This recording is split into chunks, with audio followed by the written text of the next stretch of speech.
तो hello friends, आज के इस वीडियो में हम लोग क्लास 12th के हिंदी का आज हम लोग पूरे बुक से BVI इम्पोर्टेंट 50 ऑब्जेक्टिव क्वेश्चंस को पढ़ने वाले हैं, जो कि आपका 50 से लेकर के 51 तक है। सॉरी, 51 से लेकर के आपका कितना है, 100 तक रहेगा। ठीक है।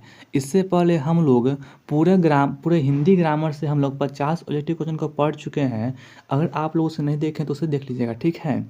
तो वीडियो को शुरू करते हैं। और आज का पहला क्वेश्चन यानी कि क्वेश्चन नंबर 52 में कह रहा है क्या, बाल कृष्ण भट्ट रचित रचना रचना निम्न में से कौन है। तो आप लोगों को पता होगा जो बातचीत है वो इन्हीं का है। ठीक है। तो ऑप्शन नंबर डी हो जाएगा। आगे दिया हुआ है 53 नंबर, इसमें कह रहा है क्या, सूबेदारनी किस शीर्षक कहानी की पात्रा है। तो इसका आंसर हो जाएगा उसने कहा था का। आगे हैं, उसने कहा था किस प्रकार की कहानी है। तो उसने कहा था आपका कर्म प्रधान है। ऑप्शन नंबर इसमें नहीं दिया हुआ है, लेकिन इसका आंसर हो जाएगा ऑप्शन नंबर ए, चरित्र प्रधान है। ठीक है। आगे दिया हुआ है, इसमें कह रहा है क्या, रामधारी सिंह दिनकर की रचना निम्न में से कौन सा है। तो इसका आंसर हो जाएगा अर्धनारीश्वर, ऑप्शन नंबर बी। आगे दिया हुआ है, रामधारी सिंह दिनकर का जन्म कहाँ हुआ था। तो इनका जन्म हुआ था सिमरिया बिहार में, ऑप्शन नंबर डी हो जाएगा। ठीक है। आगे हैं, रामधारी सिंह दिनकर किस युग के कवि हैं। तो इसका आंसर हो जाएगा ये छायावादी युग के कवि हो। ठीक है। ऑप्शन नंबर डी हो जाएगा। आगे दिया हुआ है, इसमें कह रहा है क्या, निम्न में से किस शीर्षक कहानी में गैगरीन का उल्लेख किया गया है। तो इसका आंसर हो जाएगा ऑप्शन नंबर डी, रोज कहानी में। ठीक है। आगे हैं, रोज शीर्षक कहानी की नायिका कौन है। तो इसका आंसर हो जाएगा मालती है। ठीक है। Option number B. आगे हैं, अज्ञेय के पिता का नाम क्या था। तो अज्ञेय के पिता का नाम था doctor Hiranand Shastri, option number B इसका आंसर हो जाएगा डॉक्टर हीरानंद शास्त्री। ठीक है। आगे दिया हुआ है, इसमें कह रहा है क्या, भगत सिंह की रचना इसमें से कौन सा है। तो इसका आंसर हो जाएगा एक लेख और एक पत्र, ऑप्शन नंबर ए। आगे हैं, चौर कैसे ताल है। तो इसका आंसर होगा उथल ताल है। ठीक है। आगे हैं, बिस्नी किस शीर्षक कहानी एकांकी की पात्रा है। बिस्नी किस शीर्षक एकांकी की पात्रा है। तो इसका आंसर हो जाएगा सिपाही की माँ का है। ठीक है। ऑप्शन नंबर सी इसका आंसर हो जाएगा सिपाही की माँ के है। ठीक है। अब देखिए आगे दिया हुआ है, इसमें कह रहा है क्या, ओ सतानीरा शीर्षक निबंध के लेखक कौन है। तो इसका आंसर हो जाएगा जगदीश चंद्र माथुर जी, ऑप्शन नंबर ए इसका आंसर हो जाएगा। ठीक है। आगे हैं, बहुजन संप्रेषण के माध्यम नामक पुस्तक के रचयिता कौन है। तो इसका आंसर हो जाएगा, इस पुस्तक रचयिता है जगदीश चंद्र माथुर जी, ऑप्शन नंबर सी इसका आंसर हो जाएगा। ठीक है। आगे दिया हुआ है, दलित साहित्य का सौंदर्य शास्त्र नामक आलोचनात्मक पुस्तक की रचयिता कौन है। तो इसका आंसर हो जाएगा ओम प्रकाश वाल्मीकि जी है, ऑप्शन नंबर ए इसका आंसर हो जाएगा ओम प्रकाश वाल्मीकि जी है। ठीक है। आगे हैं, इसमें कह रहा है क्या, ओम प्रकाश वाल्मीकि किस शीर्षक पाठ के पात्र हैं। तो इसका आंसर हो जाएगा जूठन के हैं, ऑप्शन नंबर बी आंसर हो जाएगा।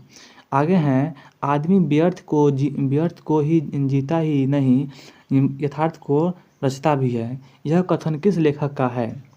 तो इसका आंसर हो जाएगा, यह कथन मलय जी का है। ठीक है। ऑप्शन नंबर सी इसका आंसर हो जाएगा मलय जी का। ठीक है। आगे हैं, हंसते हुए मेरा अकेलापन शीर्षक पाठ के लेखक कौन है। तो हंसते हुए मेरा अकेलापन शीर्षक पाठ के लेखक हैं मलय जी। ठीक है। ऑप्शन नंबर बी इसका आंसर हो जाएगा मलय जी। आगे हैं, इसमें कह रहा है क्या, तिरिक्ष शीर्षक कहानी किस प्रकार की रचना है। तो इसका आंसर हो जाएगा जादुई यथार्थवादी, ऑप्शन नंबर बी। आगे हैं, जय कृष्णमूर्ति की रचना कौन सा है। तो इसका आंसर हो जाएगा शिक्षा है। ठीक है। Option number D. आगे हैं, लीड बेटर के अनुसार जय कृष्णमूर्ति क्या थे। तो लीड बेटर के अनुसार जी कृष्णमूर्ति विश्व शिक्षक थे, मतलब कि वर्ल्ड का टीचर थे। ठीक है। विश्व शिक्षक। आगे दिया हुआ है, इसमें कह रहा है क्या, ओराव भाषा में धागर शब्द का अर्थ क्या होता है। तो इसका आंसर हो जाएगा भाड़े का मजदूर। क्या होगा? ऑप्शन नंबर ए होगा भाड़े का मजदूर। आगे हैं गंडक नदी।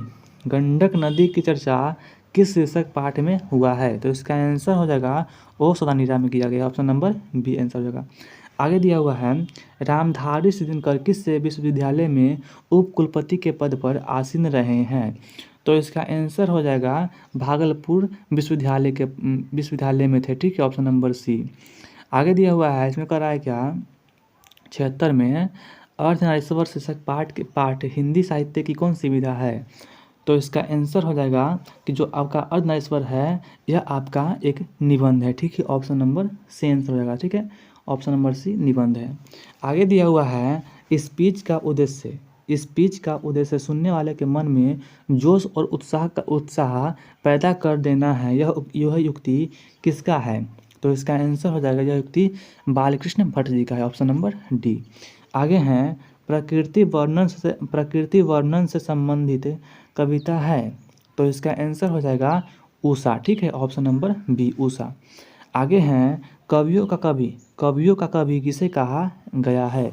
तो इसका आंसर हो जाएगा option number A Shamsher Bahadur Singh ji को। ठीक है, आगे दिया हुआ है, इसमें कह रहा है क्या मुक्ति बोध जी का पूरा नाम क्या है? तो इसका आंसर हो जाएगा option number C Gajanan Madhav Muktibodh. क्या होगा?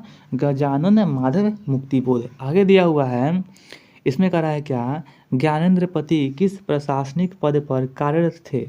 तो इसका आंसर हो जाएगा ज्ञानेंद्रपति थे कारा अधीक्षक में। ठीक है, क्या थे? कारा अधीक्षक में। ऑप्शन नंबर 20 का आंसर हो जाएगा कारा अधीक्षक। ठीक है, आगे हैं गांव का घर शीर्षक कविता के कवि कौन है? तो इसका आंसर हो जाएगा ऑप्शन नंबर डी ज्ञानेंद्रपति जी है। ठीक है, ऑप्शन नंबर डी इसका आंसर होगा। आगे दिया हुआ है उषा कविता शीर्षक पाठ के कवि कौन है? तो इसका आंसर हो जाएगा option number B Shamsher Bahadur Singh ji को। ठीक है, आगे हैं तुलसीदास का जन्म कहाँ हुआ था? तो तुलसीदास का जन्म हुआ था राजापुर बांदा उत्तर प्रदेश में। ऑप्शन नंबर ए इसका आंसर हो जाएगा राजापुर बांदा उत्तर प्रदेश। ठीक है, आगे दिया हुआ है, इसमें कह रहा है क्या कवि भूषण की कविता कौन सा रस पाया गया है? मतलब कि कवि भूषण जी की कविता में कौन सा रस पाया गया है? तो इसका आंसर हो जाएगा ऑप्शन नंबर सी वीर रस। ठीक है, आगे दिया हुआ है जयशंकर प्रसाद रचित महाकाव्य निम्न में से कौन है? तो इसका आंसर हो जाएगा option number A Kamayani. Option number A Kamayani. ठीक है, आगे दिया हुआ है सुभद्रा कुमारी चौहान का जन्म कहाँ हुआ है? मतलब कि जन्म कहाँ हुआ था? तो इसका आंसर हो जाएगा कि इनका जन्म हुआ था निहालपुर उत्तर प्रदेश में। ठीक है, निहालपुर यूपी में। ठीक है, ऑप्शन नंबर डी इसका आंसर होगा। आगे दिया हुआ है पुत्र वियोग शीर्षक कविता के कवि कौन है? कवित्री कौन है? तो इसका आंसर हो जाएगा कवित्री है Subhadra Kumari Chauhan. Option number A इसका आंसर हो जाएगा। ठीक है, अब देखिए आगे दिया हुआ है, इसमें कह रहा है क्या मेरा खोया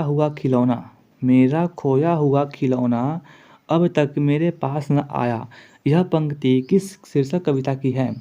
तो इसका आंसर होगा यह है पुत्र वियोग की। ठीक है, क्या है? पुत्र वियोग की। ऑप्शन नंबर ए इसका आंसर हो जाएगा। ठीक है, आगे दिया हुआ है पंचायती राज में जैसे खो गए पंच परमेश्वर, यह पंक्ति किस शीर्षक कविता की है? तो इसका आंसर होगा ऑप्शन नंबर सी गांव का घर। Option number C. आगे दिया हुआ है प्यारे नन्हे बेटे को शीर्षक कविता का नायक कहाँ का रहने वाला है? तो इसका आंसर हो जाएगा option number A Bhilai Chhattisgarh का। ठीक है, ऑप्शन नंबर ए। आगे हैं दानव दुरात्मा एक मानव की आत्मा एक, यह पंक्ति किस शीर्षक कविता की है? तो इसका आंसर हो जाएगा यह आपका है जन जन की चेहरा एक की। ठीक है, आगे दिया हुआ है छत्रसाल दशक शीर्षक कृति के रचनाकार कौन है? तो इसका आंसर हो जाएगा option number D Bhushan ji है। ठीक है, आगे दिया हुआ है कवि जायसी की रचना कौन सा है? तो इसका आंसर होगा जायसी का है करवक। Option number B. आगे हैं चित्रलेखा नामक रचना के रचयिता कौन है? तो इसका आंसर हो जाएगा ऑप्शन नंबर डी यानी कि जायसी जी ही है। ठीक है, आगे दिया हुआ है इसमें कह रहा है क्या, जायसी किस भक्ति शाखा के कवि है? तो इसका आंसर क्या होगा कि जायसी जो है वो प्रेम मार्गी के हैं, ठीक है। ऑप्शन नंबर ए हो जाएगा प्रेम मार्गी। आगे हैं सूरदास किस काल के कवि हैं? तो सूरदास आपका है भक्ति काल के, ठीक है। ऑप्शन नंबर बी हो जाएगा भक्ति काल के। आगे हैं पाठ्य पुस्तक में सूरदास रचित पद कहाँ से संकलित है? तो इसका आंसर हो जाएगा ऑप्शन नंबर बी, यानी कि सूरसागर से लिया गया है, ठीक है। ऑप्शन नंबर बी सूरसागर से लिया गया है। आगे हैं तुलसीदास रचित सर्वश्रेष्ठ महाकाव्य कौन है? मतलब कि तुलसीदास का सबसे महान महाकाव्य कौन है? तो इसका आंसर हो जाएगा option number B Ramcharitmanas, option number B. आज का लास्ट क्वेश्चन है 100 नंबर। इसमें कह रहा है क्या, इनमें लोकनायक कहे जाने वाला मतलब कि इसमें से किसे लोकनायक नाम से जानते हैं? तो इसका आंसर हो जाएगा जयप्रकाश नारायण को, ठीक है, जयप्रकाश नारायण को।